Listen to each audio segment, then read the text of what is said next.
Incident நடந்தது 15ஆம் தேதி நைட்டு. 15ஆம் தேதி ஷூட் பண்ணப்பட்ட வீடியோ.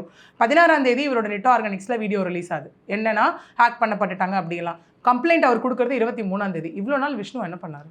லைஃப் த்ரெட்டனிங் இருக்குது, 2 கோடி ரூபா கேட்டு மிரட்டினாங்க, ஓகே, தலைகீழாக தொங்க விட்டுருவேன்னு சொன்னாங்க, கடலில் தூக்கி போட்டுருவேன்னு சொன்னாங்க, தன்னை வயிற்றுல முதுகில் எல்லா இடத்துலையும் அடித்தாங்க, ஃபோனை வச்சு அடித்தாங்கன்னு சொல்கிறாருல. அப்போ இம்மீடியட்டாக ஒரு போலீஸ் கம்ப்ளைண்ட் போயிருக்கணும். அவர் எதுவும் பெருசாக கம்ப்ளைண்ட் பண்ணணும்னு தெரியல. நார்மலாக ஜிஹெச் போயிருந்தாலே போதும். ஹாஸ்பிட்டல் போயிருந்தா ஏஆர் ஆயிருக்கும், இம்மீடியட்டாக போலீஸ் ஸ்பாட்டுக்கு வந்திருப்பாங்க, போலீஸ் அந்நேரத்துக்கே போய் அவங்கள தூக்கிட்டு வந்திருப்பாங்கல்ல. ஏன் அதை பண்ணலை? லாஜிக்காக எல்லாமே மிஸ்மேட்ச் ஆகுது இல்லை இந்த இடத்துல. சரி, அவ்வளோ கூட வேண்டாங்க, நீங்கள் தானே உயிர் பய தப்பிச்சு வந்தீங்க. யாருமே ஒருத்தர் வந்து உயிர் பயம் இருந்தால் இம்மீடியட்டாக காவல்துறையை நாடி தானே ஓடுவாங்க. ஸ்பாட்டை விட்டு கீழே இறங்கி வந்துட்டு ஒரு 100 கால் பண்ணியிருக்கலாம்ல. இப்போ எல்லாமே கேட்கலாம், விஷ்ணு கிட்ட ஃபோன் இல்லை, எப்படிங்க கால் பண்ணுவார் அப்படின்னு.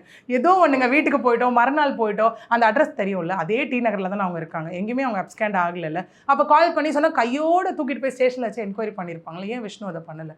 7 நாள் கழித்து வெளியே வர வேண்டிய அவசியம் என்ன இருக்குது?